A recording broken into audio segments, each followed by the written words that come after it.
ভাৰী আছে fire brigade না আহিলে আৰ কামটা হবো বহুত বাড়বো এতে কোনো যাবও নোৱাৰে এতে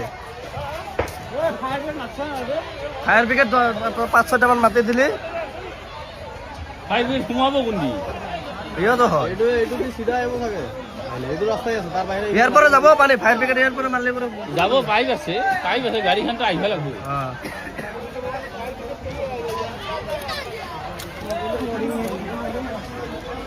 মানুহ চানুহ আছিল নেকি এতে ফায়ার ব্ৰিগেডৰ নম্বৰটো কিমান আছিলে দেখি মাৰি দিয়া ফটকে মাৰি দিয়া নহলে আৰু এইটো বজাৰত লাগি গেলে আৰু দিগদাৰ হৈ যাব কিবা